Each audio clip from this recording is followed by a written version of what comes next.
বাংলাদেশের রাজনৈতিক পালাবদলের কারণে এবছর কলকাতায় পুজোর আগে আসছে না পদ্মার ইলিশ, এমনটাই আশঙ্কা প্রকাশ করেছেন হাওড়া পাইকারি মাছ বাজারে ব্যবসায়ীরা।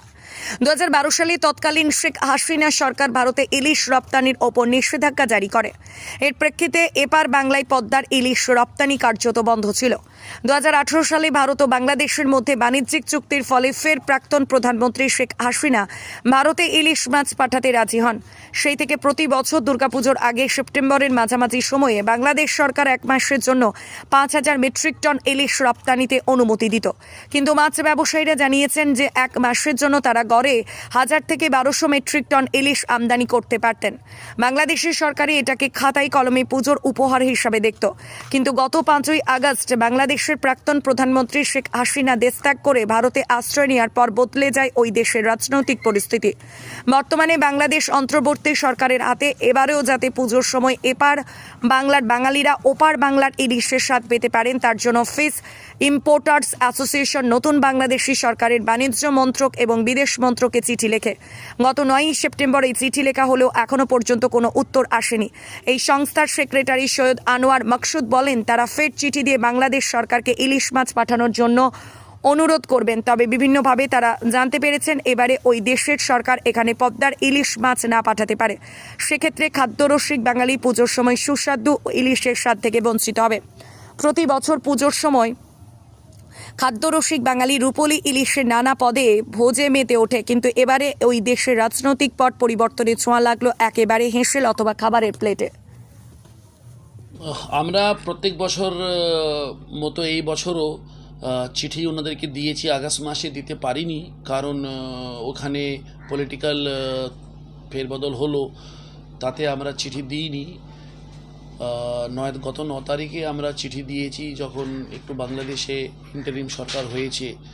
তো আমরা প্রত্যেক বছরের মতন এবছরও কাজ করেছি, চিঠি দিয়েছি, ওদেরকে রিকোয়েস্ট করেছি যাতে পুজোর উপলক্ষে যে প্র্যাকটিসটা গত 5 বছর ধরে চলে এসছে এই বছরও যাতে ওনারা দেয়।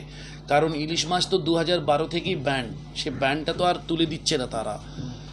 এখন বিষয় হচ্ছে যে ওনারা 4000-3000 মেট্রিক টন মাছ কাগজ কলমে দেয়, কিন্তু আমরা তো 3-4 হাজার মেট্রিক টন নিয়ে আসতে পারি না, যেহেতু জাস্ট 1 মাসের টাইম পাই। আমরা 1 মাসের মধ্যে 900, 1000, 1200 মেট্রিক টন মাছ নিয়ে আসতে পারি আমরা। কিন্তু এই বছর যেহেতু বাংলাদেশে একটা ডিস্টার্বিং সিচুয়েশন আছে আর টাইমও খুব কাছে চলে এসছে, সামনে রান্না পুজো আছে, এই সময় তো প্রত্যেক বছর মাছটা চলেই আসতো রান্না পুজোর আগে।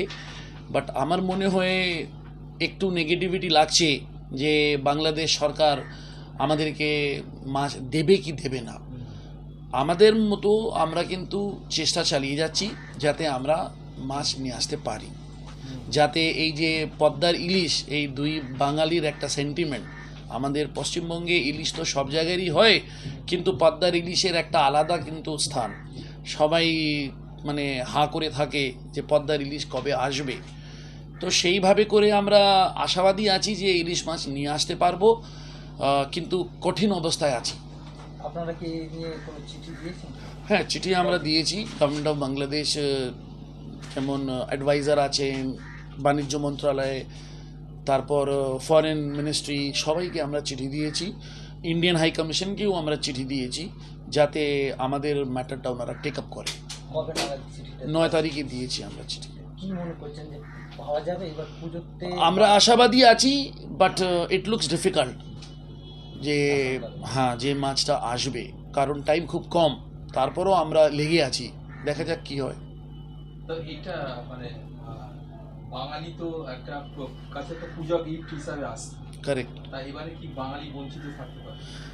এবার বঞ্চিত থাকতে পারে, কারণ টাইম খুব কম, আর সামনে রান্না পুজো আছে, তারপর দুর্গা পুজো সামনে আছে।